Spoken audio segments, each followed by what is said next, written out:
Chapter first chemical reaction and equation. तो आज का टॉपिक है इज़ोथर्मिक रिएक्शन।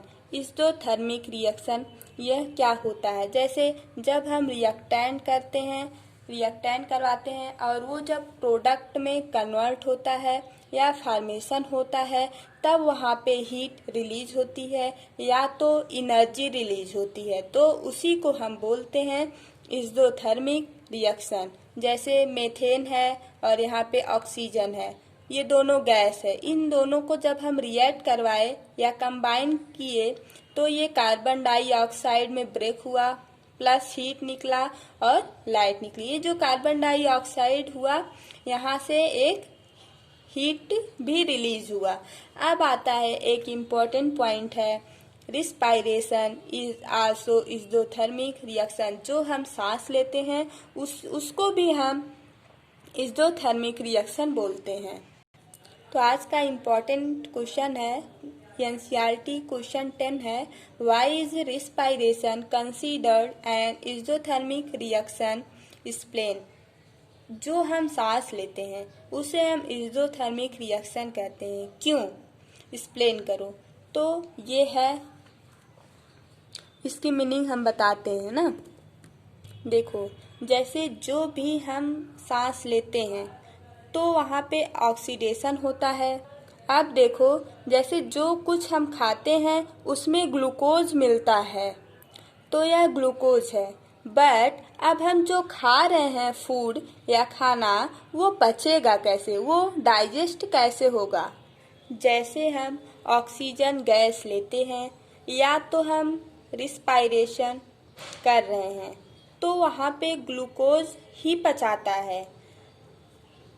जैसे जो हम ऑक्सीजन गैस को लेते हैं वह जो है ग्लूकोज को ही पचाता है, तो हम उसको कहते हैं कि ग्लूकोज का ऑक्सीडेशन हो रहा है। जैसे आप सोचिए, जब आप खाना खाते होंगे या सांस लेते होंगे तो आप कुछ फील करते होंगे कि जैसे आपको भूख लगी रहती है। तो जब भूख लगी रहती है, कुछ गुस्सा भी आता है और कभी कभी लगता है वीकनेस, कुछ कमजोरी आ गई है ना। बट जब हम खाना खा लेते हैं तब हमको अच्छा फील होता है या एनर्जी मिल जाती है। जैसे जब हम खाना खाए तो उसका ऑक्सीडेशन हुआ, तब जाकर हमको एनर्जी रिलीज हुई। अगर हमारे बॉडी में से एनर्जी रिलीज नहीं होती तो हमारे बॉडी में एनर्जी मिलती कैसे? अगर हम एनर्जी नहीं लेंगे तो हमको ऐसा लगेगा कि वीकनेस आ गया है। तो इस तरह से ग्लूकोज का ऑक्सीडेशन होता है, बहुत सारी एनर्जी मिलती है और इसी प्रोसेस को दिखाया गया है रिस्पायरेशन करके। देखो, जो हम खाना खा रहे हैं वह ग्लूकोज है, तो अब ग्लूकोज को लिखते हैं। जैसे यहाँ पे ग्लूकोज का फार्मूला है कार्बन 6, हाइड्रोजन 12, ऑक्सीजन 6। ये एक्वस है, ग्लूकोज का फार्मूला है।